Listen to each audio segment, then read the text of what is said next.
All right, welcome back to another episode of the Loose Cannons USA.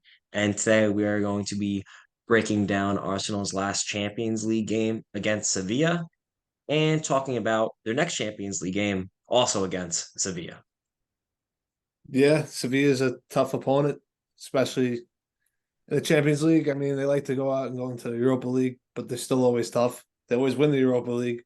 So here we are. We go to Sevilla, so even more difficult, and we come away with a victory, 2-1. So let's break this down a little bit. Let's get into these goals. Some nice goals from us this game, and yeah, you want to start with the Martinelli goal, or do you want to break down something before that? So right before we get into the Martinelli goal, I think the lineup that we had was something that we were both kind of on the same page with, with maybe just one exception. We had Tomiyasu came in at left back, who I thought we've been playing well. Gabriel, Saliba, Ben White. Then their midfield three was Rice, Jorginho, and Odegaard, who Rice, obviously, after that one lapse, against Tottenham has been playing. I mean, Jorginho, that one lapse against Tottenham, Jorginho's been playing well. And then, Martinelli, Saka, uh, Jesus, Martinelli, Saka, Jesus up top, who have been, a solid three. But obviously, getting into the game, you know, that first half, I thought Martinelli had one goal. I thought he had two goals. He had a similar situation about, 10, 15 minutes before he scored. He had a breakaway. And I think he tried getting it, dusted Ramos, tried getting it through. I'm not sure if he tried getting it through keeper's legs or he just got the shot on target, whatever it was. He should have scored, but, the goalie came up big for Sevilla, made a good save. And you look, obviously, right before halftime, a very similar play for Martinelli, but a brilliant through ball, which ended up being an assist from Gabriel Jesus, who has two defenders around him, does a turn and a nice little chop turns on both defenders, makes them look silly, plays a through ball through between the two center backs. Once again, Ramos ain't catching up. Martinelli's through. This time, instead of taking a shot, dribbles past the keeper, open goal, empty net, slots it in, 1-0 Arsenal going in at halftime. Yeah, what a play that was too. With it came from end to end. That ball popped up to Jesus, like you said. What about that turn that he had? It was some turn with both of them on him, and yeah, what a through ball. Ramos was in no man's land. Didn't stand a chance. Sergio Ramos didn't stand a chance against Arsenal. So, not often you get to say that, but here we are. What a ball that was, and yeah, Martinelli with the class finish. He learned his lesson from earlier on in the game. Right way to end the half as well. 1-0. Go back into the locker room. You feel good. You have that energy. You sink the other team down. Yeah, it was especially going, I thought, with fairly even half, but I did thought we had the better of the play and better of the chances. And, in any game, especially a Champions League game, group match or knockout stage, doesn't matter what it is, going to halftime with a lead is huge, especially after you've had the better of the play, because the worst thing to do is have the better of the play, yet, go to the halftime even. And then Yeah. second half comes out and, gets the other team, a little hope, which you never want to give. You never want to give another team hope. So getting that first goal I thought was crucial.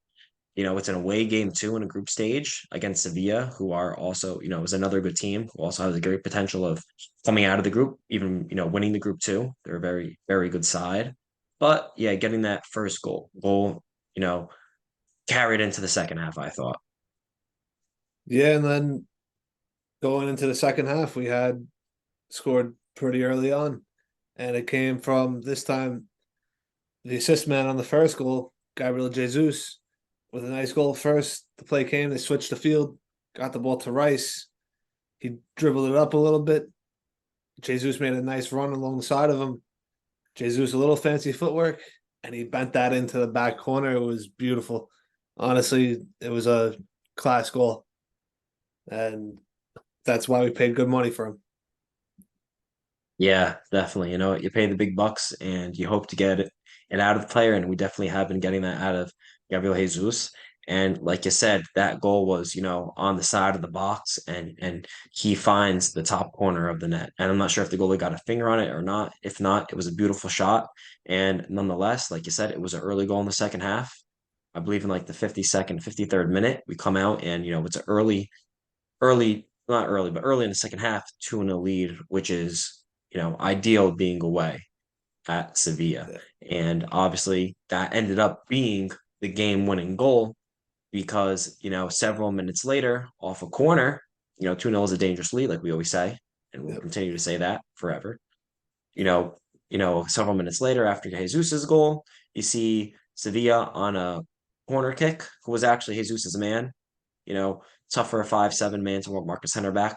That ended up yeah, happening. He contested it, but the guy got up, and it was a good corner kick. He put it in a good spot, and it was a good header. Header, yeah, it was hard to save, and they scored. Maybe next time I'd say have someone different than Jesus, who's 5'6", 5'7" mark, a big tall center back. But yeah. like I said, that's just another lesson learned. Yeah, no, it was definitely a nice goal. If you're gonna let up a goal, that was not that tough to look at, especially having the insurance there. And then, I think a couple guys were flat footed. Odegaard was facing the other way.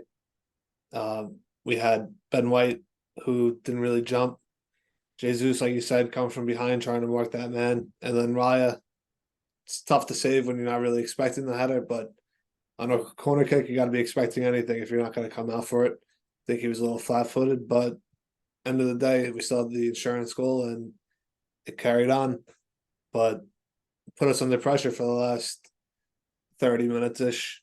And, you see Sevilla's players trying bikes and all this and that. And, they're trying to tie up the game, trying to take points away from us. And here we are towards the end of the half, the end of the game. We got a scare, nice cross into the box. And say what you want about this play, Raya did what he had to do. He got a hand to it, didn't lead to a goal. If he's not touching that, it's 100% a goal. It's going to the Sevilla player. It's going in. Instead, tips it up, little miss hit, and then it went on to right over the crossbar. There's a little scary moment there towards the end of the game. Yeah, definitely a little scary moment, but like I said, Raya did what he had to do. And, coming in, obviously, he came right in and started, still Raya Ramsey, another discussion. But in any event, Raya did what he had to do. And at the end of when the ref blew the whistle at the end of the game, we were up 2-1. Gabriel Jesus ended up having that game-winning goal, and we take 3 points in that game, and we've taken 6 points out of nine in the first, halfway through the group stage, and I think that's put us in a good position halfway through these games. Yeah, it sent us right back to first. So that's what we needed, especially away at Sevilla, who is arguably our toughest opponent in this group.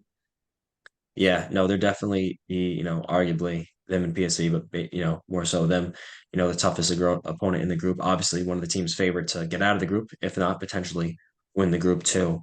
But I think coming from this game, just moving forward is, one thing that obviously you hate to see is, just injuries, and they just keep piling up. And after, man of the match performance from Gabriel Jesus, he played the game, but he ended up getting an injury, and he missed the last game in the Premier League, and he will most likely be missing the next Champions League game too. So obviously, it's a win, but at what cost? But that happens. So, he Yeah, got the job done that game, helped us get 3 points. And now we look forward into our group stage. Obviously they have the snake for the games, and we see Sevilla again, but this time at home in the Emirates.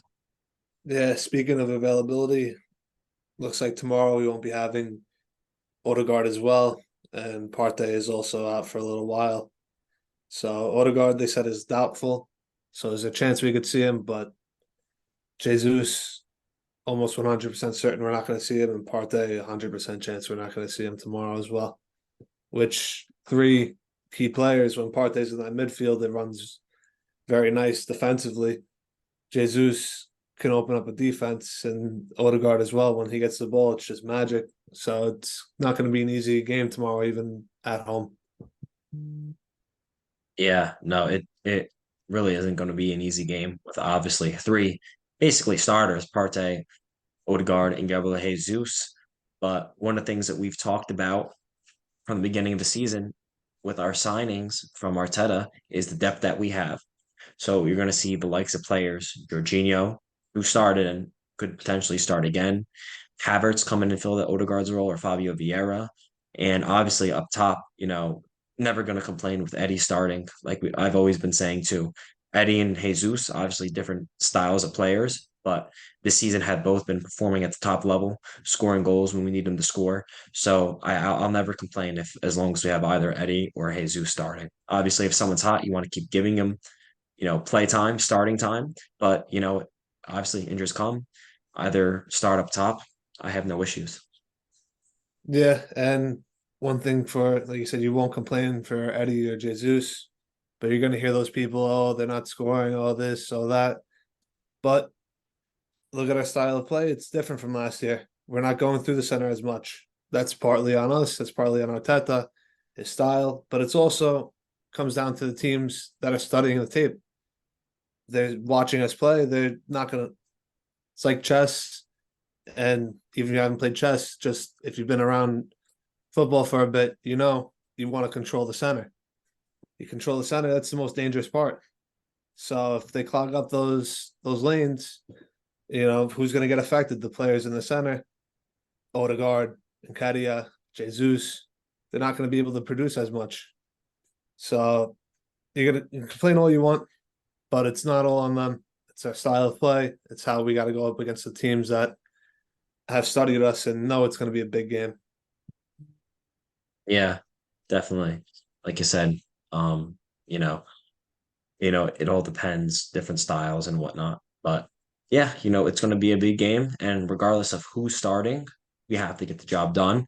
And I think that if we do get another 3 points from Sevilla, it's going to put us in a good position, to come out on top of the group. Looking at it now, we're in first with 6 points, and second place is Lens with 5 points, who haven't lost, a win and two draws, and then you have PSV and Sevilla at the bottom, both with 2 points each with just two draws. So, I think if we're able to snatch 3 points against Sevilla again, we'll get to 9 points out of a total 12 possible. And that would leave us to another home game, which obviously we'll get to after the next one. But yeah, two next home Champions League games. But obviously, focus on the next game.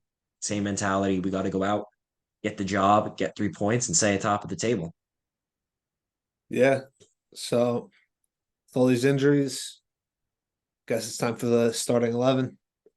So you want to go first? Yeah. So obviously, with all these injuries, it's been different, but nonetheless, and I think, yeah, I'm still going to go with him.